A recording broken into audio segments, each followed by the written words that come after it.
You watched Requiem for a Dream and thought, well, that ruined my afternoon and possibly my appetite for life. Yeah, this movie isn't here to entertain you. It's here to drag your soul out, shake it, and whisper, still think addiction is just a bad habit? But beyond the trauma, the screaming violins, and that refrigerator scene, there's a ton of subtle details most people never even notice.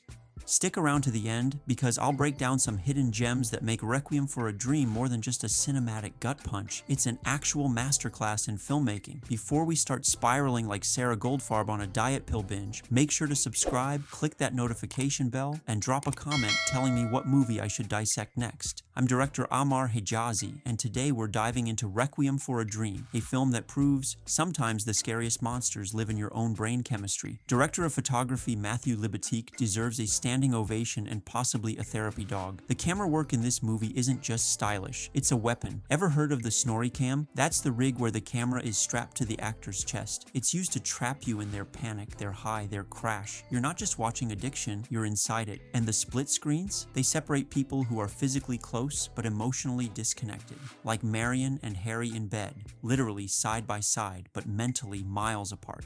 There's also repetition. Every drug use is shown in fast-cut montages. Lighter flicks, pupils dilate, blood rushes, over and over, like a ritual, like a prison. Written by Hubert Selby Jr. and director Darren Aronofsky, this script is deceptively simple. The story isn't complicated. 4 characters, 4 dreams, 4 crashes. But what's brilliant is how each dream seems achievable. Sarah wants to lose weight and be on TV. Harry wants to open a clothing store. Marion wants to be an artist. Tyrone just wants respect. Totally relatable, totally tragic. The dialogue is minimal. It's not what's said. It's what's felt. The story's told in 3 acts, summer, fall, and winter. By winter, there's no warmth, no escape, just the consequences of small decisions stacking like dominoes. Ellen Burstyn, my goodness, she doesn't act, she suffers on screen. Her transformation from sweet, lonely mother to full-blown hallucinating amphetamine addict is unforgettable. That fridge scene, that's not horror, that's psychological horror. And Jared Leto as Harry, he sells every inch of that slow descent. There's a particular scene when he realizes he can't save Marion, that quiet despair, brutal. Jennifer Connelly gives a performance so raw you almost want to stop the movie and give her a hug.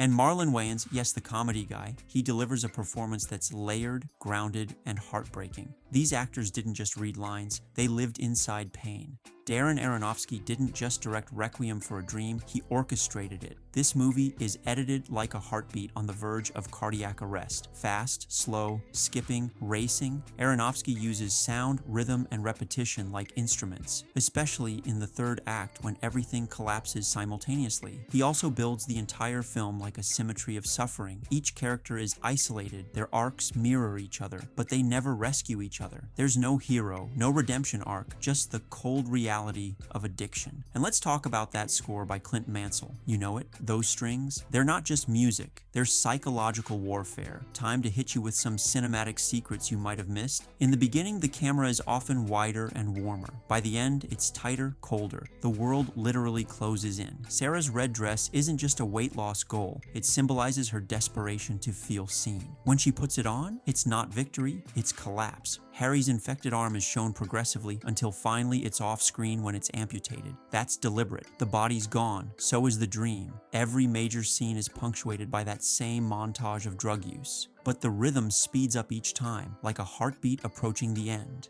Final shot, each character curled in a fetal position. Rebirth, number its regression. They've lost their agency. They're back to being helpless. Requiem for a Dream isn't just a cautionary tale. It's a cinematic warning sign, a film that grabs you by the collar and says, this is what addiction really looks like. If this breakdown gave you a fresh perspective or made you want to curl into a ball and reflect on your life, go ahead and hit like, subscribe, and ring that bell, and drop a comment. What movie should I tackle next? Thank you for watching. I'm director Ammar Hejazi, and I'll see you in the next one.